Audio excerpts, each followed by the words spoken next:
সালামু আলাইকুম দর্শক। ইদানিং আমরা অনেকেই শুনছি যে মানুষকে কোনো কিছু খাইয়ে বা শুকিয়ে তার সর্বস্ব লুটে নিচ্ছে। বিভিন্ন ধরনের ক্লিপ আমরা হয়তো ফেসবুকে বা ইউটিউবে দেখছি যে ইদানিং খুব ভাইরাল হয়েছে এবং টিভি চ্যানেলেও এটা নিয়ে নিউজ করেছে। তো আমি আজকে আপনাদের সামনে আলোচনা করব যে প্রতারকরা আসলে কিভাবে এই কাজটি সম্পন্ন করছে বা এই কাজের মধ্যে তারা কোন কেমিক্যাল ইউজ করছে। তাছাড়াও আমি ভিডিও শেষে আলোচনা করব যে কোন কোন উপায় ফলো করলে আপনারা এই রকম প্রতারকদের হাত থেকে রক্ষা পেতে পারেন। তাহলে চলুন দেরি না করে শুরু করা যাক। এই ছিনতাইয়ের কাজে সবচেয়ে বেশি যে কেমিক্যালটি বর্তমানে ইউজ হচ্ছে তার নাম হচ্ছে স্কোপালামিন, যাকে সারা বিশ্বের মধ্যে ডেভিলস ব্রেথ বা বাংলায় শয়তানের নিঃশ্বাস নামেও আমরা এটা নাম দিয়েছি। আসলে এটা একটি এই কেমিক্যালটি আসলে এক ধরনের ঔষধ।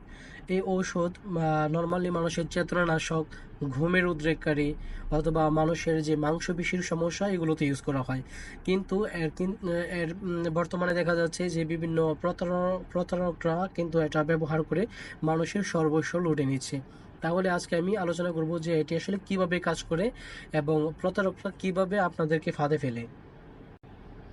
আসুন জানি স্কোপোলামিন শরীরের মধ্যে প্রবেশ করলে কি কি সমস্যা হতে পারে বা কি কি ইফেক্ট পড়ে শরীরের উপরে।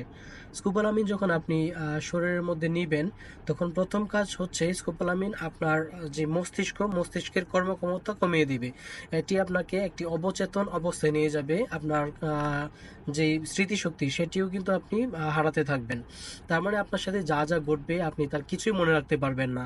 আপনার যে বিবেচনা করার সক্ষমতা বা আমরা যেটাকে চেতনা বলি, সেই চেতনা কিন্তু লোপ পেতে থাকবে। তার ফলে আপনি কোনো সিদ্ধান্ত নিতে পারবেন না, সিদ্ধান্তহীনতায় ভুগবেন এবং আপনার চারপাশে কি ঘটছে সেই সম্বন্ধে আপনার মস্তিষ্ক কিছুই বুঝতে পারবে না। যার ফলে কেউ যদি আপনাকে কমান্ড দেয় বা কোনো কিছু করতে বলে, আপনি তাকে না করতে পারবেন না, বরং তার কথা মতো যন্ত্রের মতো কাজ করবেন আর কি। যে আপনি আপনার নিজের উপরে যে নিয়ন্ত্রণ সেটি হারিয়ে ফেলবেন। এছাড়াও এটি যদি ব্যবহার করা হয় তাহলে আপনার যে মাংসপেশির কর্মক্ষমতাও কিন্তু হ্রাস পেয়ে যাবে। যার ফলে আপনার কখনো কখনো সাময়িকভাবে প্যারালাইসিস হতে পারেন, যে আপনি নড়াচড়া করতে পারবেন না বা আপনার হাঁটা চলা কম কম করতে পারবেন। আসুন জানি যে স্কোপোলামিন বা ডেভিলস ব্রেথ কিভাবে প্রতারকরা আপনার শরীরে প্রবেশ করাচ্ছে। সবচেয়ে যে বেশি পদ্ধতিটা ইউজ করে সেটি হচ্ছে খাবার এবং পানীয়। খাবার এবং পানীয়ের সাথে গুঁড়ো অথবা তরল জাতীয় স্কোপোলামিন মিশিয়ে দিলে এটি খুব দ্রুত শরীরে অ্যাবজর্ব হয় এবং এর প্রতিক্রিয়া খুব দ্রুত আপনার শরীরে ঘটতে থাকে। তারপর যে পদ্ধতিটি সবচেয়ে বেশি ইউজ করে সেটি হচ্ছে কোনো কাগজ, যেমন এরকম কোনো কাগজ আপনার সামনে ধরবে। হয়তো প্রতারকরা জিজ্ঞেস করতে পারে যে কাগজের কোনো লিখা আপনি জানেন কিনা বা পরিচয় বা একটা অ্যাড্রেস দিবে যে এটি আপনি জানেন কিনা। এটার মধ্যে গুঁড়া লাগিয়ে দিবে এবং আপনার সামনে যখন নিবেন বা চোখের কাছাকাছি নিবেন তখন এখান থেকে যে গুঁড়োগুলো এটা আপনার নিঃশ্বাসের মাধ্যমে আপনার শরীরে প্রবেশ করবে। এছাড়া কখনো কখনো দেখা যায় যে প্রতারকরা আপনার সামনে গুঁড়ো ছিটিয়ে দিতে পারে, স্প্রে করতে পারে। তাছাড়া আরেকটি কখনো কখনো রেয়ার যদিও, তারপরে এটি কোনো কোনো কেসের ক্ষেত্রে দেখা যায় যে অপরিচিত মানুষজন আপনার সামনে এসে আপনার সাথে পরিচিতর ভাব ধরে হয়তো হ্যান্ডশেক করলো বা আপনাকে স্পর্শ করলো, তখন কিন্তু তার হাতের মাধ্যমে বা যে কোনোভাবে হোক সে কিন্তু আপনার শরীরে এটি লাগিয়ে দিল। যখন আপনি এই হাত দিয়ে নাক মুখ স্পর্শ করবেন, পরবর্তীতে এখান থেকে এই কেমিক্যালটি আপনার শরীরে প্রবেশ করতে পারে। এই এই কেমিক্যালটি মূলত নাক এবং মুখ এই দুইটি অঙ্গের মাধ্যমে আমাদের শরীরে প্রবেশ করে এবং এর একটি বৈশিষ্ট্য হচ্ছে এটি খুব দ্রুত শরীরে অ্যাবজর্ব হয় এবং এর কার্যক্ষমতাও খুব দ্রুত হয়ে যায়। যার ফলে আপনি কয়েক মিনিটের মধ্যে হয়তো অচেতন হয়ে যেতে পারেন এবং আপনি যে প্রতারকের নিয়ন্ত্রণে চলে যেতে পারেন। স্কোপোলামিন বা ডেভিলস ব্রেথ ব্যবহার করে যে প্রতারকরা আপনার কি কি সুবিধা নিতে পারে। প্রথমত হচ্ছে আপনি যেহেতু আপনার সিদ্ধান্ত নিতে পারবেন না বা অবচেতন হয়ে যাবেন, সে আপনার সাথে থাকা সমস্ত যে অর্থ সম্পদ বা গহনা বা টাকা পয়সা, এছাড়াও মোবাইল ফোন, এটিএম কার্ড ইত্যাদি হাতিয়ে নিতে পারে। আপনি যেহেতু সিদ্ধান্ত নিতে পারবেন না, সে আপনার কাছে চাইবে এবং আপনি নির্দ্বিধায় তাকে দিয়ে দিবেন। দ্বিতীয় কথা হচ্ছে সে আপনার কাছ থেকে এটিএম কার্ডের পিন বা কোনো ব্যাংকিং সাইটের পাসওয়ার্ড এগুলো আপনার কাছ থেকে নিয়ে নিতে পারবে।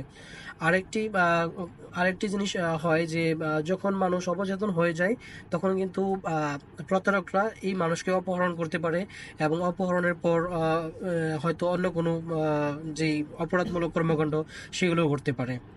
প্রতারকদের এই ধরনের প্রতারণা থেকে আমরা কিভাবে রক্ষা পেতে পারি? আমরা বাইরে গেলে অপরিচিত মানুষের দেয়া কোনো কিছু খাবো না, সেটি পানীয় হোক কিংবা অন্য কোনো খাবার হোক। আমরা যথাসম্ভব চেষ্টা করব যে অপরিচিত কোনো মানুষ যদি আমাদেরকে কোনো কিছু খাবার অফার করে তাহলে আমরা তা না খাওয়ার জন্য। দ্বিতীয় কথা হচ্ছে, যেহেতু কোনো অ্যাড্রেস বা কাগজের মাধ্যমে অথবা রুমাল কাগজ এগুলোর মাধ্যমে কিন্তু আপনার কাছে এই কেমিক্যালগুলো দিতে পারে। সো কোনো মানুষ যদি আপনার কাছে কোনো পরিচয় জিজ্ঞেস করে অথবা তার কোনো কাপড় বা অন্যান্য যন্ত্রপাতি ধরতে দেয়, তাহলে সেক্ষেত্রে আপনি সাবধান হয়ে যাবেন। তৃতীয় কথা হচ্ছে, আপনার সামনে বা যখন কোনো গুরু চিঠি দেওয়া হবে তখন যত দ্রুত সম্ভব সেখান থেকে নিরাপদ স্থানে চলে যাবেন। এছাড়াও যদি আপনার মনে হয় যে আপনার বিভ্রান্তি লাগছে, আপনি কোনো কিছু ভারসাম্য রাখতে পারছেন না, যে আপনি পড়ে যাচ্ছেন বা আপনার মাথা ঘোরাচ্ছে বা চোখে কম দেখছেন ইত্যাদি যদি আপনার মনে হয়, তাহলে আপনি যত দ্রুত সম্ভব নিরাপদ স্থানে চলে যাবেন এবং মানুষের কাছে সাহায্য প্রার্থনা করবেন।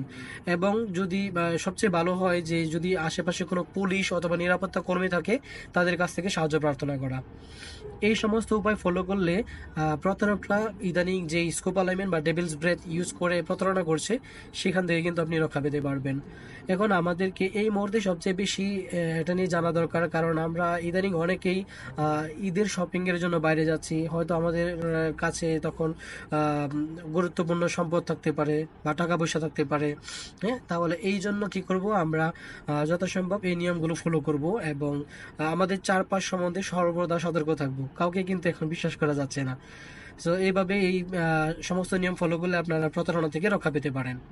তাহলে আশা করি ভিডিওটি আপনাদের উপকারে আসছে। এই তথ্যগুলো আপনাদের যত পরিচিত মানুষজন আছে সবার কাছে বেশি বেশি শেয়ার করে দেন, সবাইকে সচেতন করে দেন। সবার সুস্বাস্থ্য কামনা করছি। আজকে এই পর্যন্তই, দেখা হচ্ছে নেক্সট ভিডিওতে। সালামু আলাইকুম।